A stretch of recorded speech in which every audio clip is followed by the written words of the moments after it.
Hi everyone, hello everyone. ඉතින් හෙට පටන් ගන්නවා IPL වෙනුවෙන් ඔන්න ප්‍රිවිව් එකක් අරගෙන මං ආවා වීඩියෝ එකක් අරගෙන. මම ෂාන් මලික්.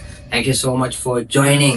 හෙට තියෙන මැච් එක තමයි RCB versus KKR. මේ IPL history එකේ හරිම සුන්දර කියන්නත් පුළුවන් අසුන්දර කියන්නත් පුළුවන්. ඔයා choose කරන ටීම් එක අනුව සුන්දර ඉන්සිඩන්ට්ස් ද අසුන්දර ඉන්සිඩන්ට්ස් ද කියන එක ඔයාලට තීරණය කරන්න පුළුවන්. මොකද මේ ගොඩාක් ෆයිට්ස් යනවා මේ ටීම් දෙක අතර. මතක ඇති 2013 ඔන්න ගෞතම් ගම්බීර් සහ විරාට් කෝලි අතර ලොකු ගැටුමක් ඇති වුණා. ඒ වගේම තමයි IPL history එකේ අටුම ලකුණු වාර්තා වෙලා තියෙන්නේ මේ RCB versus KKR තරගයකදී. ඒ තමයි ලකුණු 47ට 49ට RCB all out වෙනවා 2019 දී මට මතක විදිහට. මේ විදිහට මේ history එක ගත්තයින් පස්සේ හරි අමුතු history එකක් තියෙනවා මේ teams දෙකේ තරගවලදී. ඉතින් RCB කණ්ඩායම අද වෙනකම් trophies නම් එකක්වත් දිනලා නැහැ. හැබැයි ඉතින් මිනිස්සු ගොඩකගේ hit දිනලා තියෙනවා. මට මතක ඇටියට මේ ඒෂියාවල one of the most loved teams RCB කියන්නේ ලොකු fan base එකක් ඉන්නවා. ඉතින් ඒ fan base එක හැමදාම ඒසාලා කප් නම් දෙය කියලා කියනවා. ඔය අද වෙනකන් නම් දිනන්න හම්බෙලා නැහැ මේ season 18න් එකකවත්. ඉතින් මත් RCB fan කෙනෙක්ද? කවුරුත් නැහැ ඉතින්. ආඩම්බරයෙන් කමෙන්ට් කරන්න මේ වැරදිලා තියෙනවා. මමත් RCB කියලා ඒක අවුලක් නැහැ. KKR ගැන කතා කරොත් කප්ස් 3ක් දෙනවා තියෙනවා KKR. Gautam Gambhir as captain cups දෙකක් ගෙනාවා.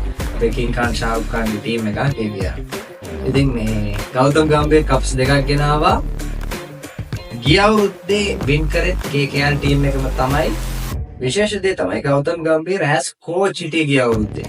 මේ අවුරුද්දේ KKR ටීම් එකේ ගෞතම් ගම්බීර් coach නෙමෙයි. ඒකට හේතුව තමයි ඉන්දියන් ටීම් එකේ coach හැටියට දැන් ගෞතම් ගම්බීර් කටයුතු කරන එක. ඉතින් KKR ලගේ captain හැටියට මේ පාර කටයුතු කරනවා අජින්ක්‍ය රහනේ.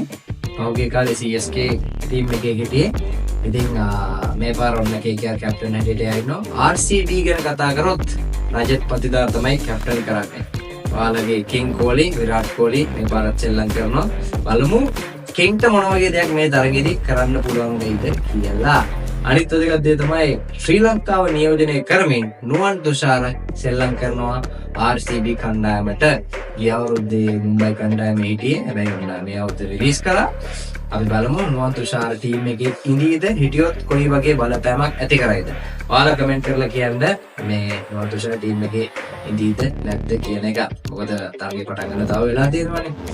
අනිත් දේ තමයි දැන් මේ මගේ මේ ජර්සිස් ගැන චුට්ටක් කතා කරන්න ඕනේ. මේ පාර මාත් එක්ක එකතු වෙලා මේ ජර්සිස් වලට මට ස්පොන්සර්ෂිප් එක ලබා දෙන්නේ Print Ink Station. high quality jerseys නියමයි. මගෙන් ගොඩක් අය කොහෙන්ද මේ ජර්සිස් ගන්න කියලා. ඉතින් printing එක මතක් කරන්න ඕනේ මේ වෙලාව. දැන් ඔන්න මම ඔයාලට මතක ඇති මේ IPL ගැන මම කරපු first video එකේදී පොඩ්ඩක් කතා කරා මේ fantasy app එකක් ගැන. මම ඒක ගැන ඔන්න තවදුරටත් මේ රිසර්ච් කරා. රිසර්ච් කරනවා මගේ fantasy team එකක් මම හැදුවා හෙට match එකට. ඉතින් මං හිතුවා ඔයාලත් එක්ක ඒක බෙදාගත්තොත් හොඳයි කියලා. හරි. ඉතින් ඔන්න මගේ fantasy team එක කියන්න කලින් මම පොඩ්ඩක් ආයෙත් මතක් කරන්න මොකක්ද මේ app එක කියලා. මේකේ මේ නම තමයි jakefantasy.com. ඒ වගේම ඔයාලට මේකේ cash prizes දිනා ගන්න පුළුවන් 8 million නේද? ඔව් 8 million වලට cash prizes දිනා ගන්න පුළුවන්. මේකත් එක්ක එකතු වුණොත් පොඩ්ඩක් ඔයාලා බලන්න ඕනේ. ඔයාලා බලන්න කලින් ඉතින් කොකටත් මම ඔන්න වගේ ටීම් එක දැම්මා. fantasy cricket ඔයාලා ගහන්න කැමතියදනේ. ඉතින් ඔන්න මම ගොඩාක් කැමතියි. මං කියව පෞද්ගලිකව ඩ්‍රීම් 11 සෙල්ලම් කරනවා ආසාවෙන් කියලා. ලංකාවේ අපිට අවස්ථාවක් තිබ්බේ නැහැ. හැබැයි ඔන්න දැන් විතර මේ හොඳ chance එකක් ඇවිල්ලා තියෙන්නේ. අපි හැමෝටම පොඩ්ඩක් fantasy cricket වලට ආසයි නම් fantasy cricket මෙහෙමයි. නිකම් මේ ඔට්ටු දානවා නෙමෙයි fantasy cricket කියන්නේ. හරිද? betting නෙමෙයි. ඔයාලට මේක ගැන cricket ගැන දැනුමක් තියෙනවා. ඉතින් ඔයාලා හිතනවා නම් ඔයාලා මේ cricket ගහන්න බැරුණොත් cricket ගැන මොලෙන් වැට්ටු කියලා මෙන්න ඔයාලට හොඳ chance එකක්. ඉතින් ඔයාලට මේ ඔයාලගේ team එකක් choose කරලා අනිත් අය එක්ක තරඟ කරන්න පුළුවන්. මේ පාර ඔයාලා තරඟ කරන අනිත් අය අතර ඔන්න මමත් ඉන්නවා. මොකද මගේ fantasy team එකක් මම දාලා තියෙන්නේ. අපි බලමු මොනවා වේද කියලා. මගේ fantasy team එකට හෙට match එකේදී මම ඔයාලට පොඩක් මේ කියන්නම් මගේ fantasy team එක මොකක්ද කියනවා මේ ෆෝන් එක අතේ තියාගෙන ඉන්නේ. මගේ ටීම් එකේ කැප්ටන් හැටියට මම චූස් කරලා තියෙන්නේ සුනිල් නරේන්.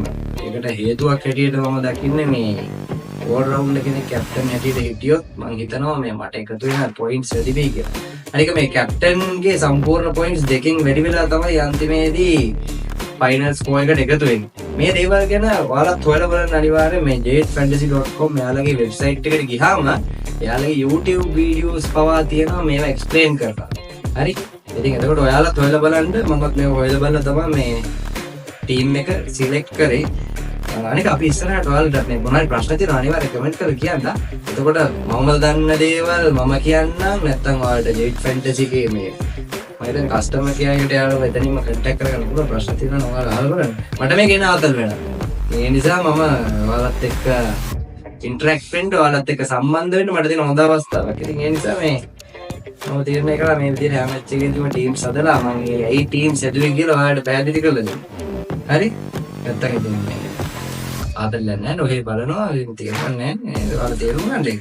හරි? සුනිල් නරේන් කැප්ටන්. ඊට පස්සේ මේ මම වයිස් කැප්ටන් හැටියට දැම්මේ මේ කවුද අපේ වෙන්කටේෂ් අයියර්. එතකොට වයිස් කැප්ටන්ගේ ෆුල් පොයින්ට්ස් 1.5 වලින් මල්ටිප්ලයි වෙනවා 1.5න් වැඩි වෙලා තමයි අන්තිම ස්කෝර් එක එන්නේ. හරි? ඒ වගේ කතා කරමු. ඊට පස්සේ මම විකට් කීපර් හැටියට චූස් කරා ක්වින්ටන් ඩිකෝ. මේ එක්තරා පොයින්ට් සංඛ්‍යාවක් දෙනවා මේ විකට් කීපර්ස්ලා ගන්න ඩිස්මිසල්ස් වලට යම. මේ පොයින්ට්ස් එකතු කරලා තමයි එදා තරඟේ කවුද දිනන්නේ කියලා මේ ජෙට් ෆැන්ටසි එක ඩිසයින් වෙන්නේ. අපි ඉස්සරහට මේ කතා කරගෙන යමු මොන වගේ දේවල්ද තව මේක වෙන්නේ අපි දැනගන්න ඕනේ මොනවද කියලා. ඊට පස්සේ විරාට් කොහ්ලි ඉන්නවා මගේ ටීම් එකේ. රජත් පතිදාර ඉන්නවා. ටිම් ඩේවිඩ් ඉන්නවා. මේ ස්ක්‍රීන් එකේ දාන්න ඕනේ. මේ ස්ක්‍රීන් එකේ මගේ ටීම් එක දාන්න. හරිද? මගේ මේ ඉන්ටර්නෙට් මම කියන්නේ. එතකොට ඔයාලට අයිඩියා එකක් ගන්න පුළුවන් මම මේ ටීම් එක චූස් කරේ ඇයි කියලා. ආයි කියන්නම්. Quinton de Kock, Virat Kohli, Rajat Patidar, Tim David, captain Sunil Narine, Andre Russell, vice captain Venkatesh Iyer, Moeen Ali, Varun චක්‍රවර්ති. චැම්පියන්ස් ට්‍රෝෆි එක ඉන්දියාවට ගෙනත් දුන්න මිනිස්සයා මගේ ටීම් එකේ නැත්තා. කවුද මගේ ටීම් එකේ ඉන්නේ? වරුන් චක්‍රවර්ති, ජෝස් හේසල්වුඩ්, RCB, ඊට පස්සේ නොකියා අපේ සවුත් අප්‍රිකන් පේසි. ඊට පස්සේ මගේ බෙන්ච් එකේ ඉන්නවා ගුර්බාස්, අංක්‍රිෂ් කියන්නේ මම හිතන්නේ තියෙන මේ ගිය අවුරුද්දේ මාර ප්‍රොමිසිං ප්ලේයර් කෙනෙක් කියලා ගාපු ලියම් ලිවින්ග්ස්ටන් සහ නුවන් තුෂාර්. එයාලා තමයි මගේ බෙන්ච් එකේ ඉන්නේ. නුවන් තුෂාර් බෙන්ච් එකේ කියලා වල මාත් එක්ක තරහ වෙන්න එපා. හරිද? මෙතන මේ ජාතිකයන් ගිහින් තියෙනවා මට නැතුව නෙමෙයි. හැබැයි මේ ලොකු මුදලක් එක්ක මෙතන ගනුදෙනු කරන්න දින්නත් පොඩ්ඩක් හිතන්නකො මේ ලොකු මුදල අපි මේ මුදලෙන් ලොකු මුදලක් අපිට මේ සීසන් එක ඉවර වෙද්දී දිනා ගන්න හම්බුනොත් හිතන්නකො නේ. ඉතින් මම හින්දේ ජාතිකයන්ගේ පොඩ්ඩක් පැත්තකට තිබ්බා. නුවන් තුෂාර ඇතුලේ ගහනවා නම් මමත් කැමතියි. හරි? ඉතින් මේක තමයි මගේ ටීම් එක. අපි ඊළඟ මැච් එක පටන් ගන්න බලමු නේද? මොකද වෙලා තියෙන්නේ කියලා වෙලා කතා කරලා බලමු. මේක තමයි මගේ ටීම් එක. ඉතින් ඔයාලා රෙජිස්ටර් වෙන්න jetfantasy.com ගිහලා බලන්න මේ මොකද වෙන්නේ කියලා. හරි. ඒ ගැන ඉති කතාව. එහෙනම් මේ මැච් එක බලන්න ලෑස්ති වෙන්න. ඔයාලා කවුරු දිනයි කියලාද හිතන්නේ මේ ෆස්ට් මැච් එක? සහ මේ මැච් එක තියෙන්නේ කොල්කටා වල ඊඩන් ගන්ස්. ඉතින් කොල්කටා එයාලගේ හෝම් ග්‍රවුන්ඩ් එක සහ ඇඩ්වාන්ටේජ් එක මම හිතන විදිහට මේ පාර තියෙන්නේ මේ මැච් එකේදී KKRලට. මොකද ගිය පාර මෙයාලා කප් එකක් දින්න සහ RCB ටීම් එකේ මට එහෙම ලොකුවට පේන්නේ ජවයක්. මට හොඳ පේසි කෙනෙක් ඉන්නවා කියලා දැනෙන්නේ නැහැ. නුවන් තුෂාර බෝදුරට සෙල්ලම් කරා. මොකද ජෝස් හේසල්වුඩ් තමයි යාළගේ වෙන බෝලර් කෙනෙක්ට ඉන්නේ. මම හිතන විදිහට හොඳ chance එකක් තියෙනවා KKR වලට දිනන්න. හැබැයි RCB කියන්නේ අවතක්සේරු කරන්න පුළුවන් ටීම් එකක් නෙමෙයි. මොකද මට මතකයි ගිය පාර පොයින්ට්ස් ටේබල් එකේ අන්තිමේ ඉඳලා චෙන්නයි සුපර් කිංස්ලට හොඳ ෆයිට් එකක් දීලා ප්ලේ ඔෆ්ස් දක්වා ආව RCB. ඉතින් අපිට අවතක්සේරු කරන්න බෑ RCB ටීම් එකත්. ඔයාලා හිතන විදිහට කවුද දිනන්නේ? මේ විදිහට දිගින් අපි IPL ගැන කතා කරමු. ඒකත් මම එනවා මේ වීඩියෝස් අරගෙන මැචස් වලට. හරිද?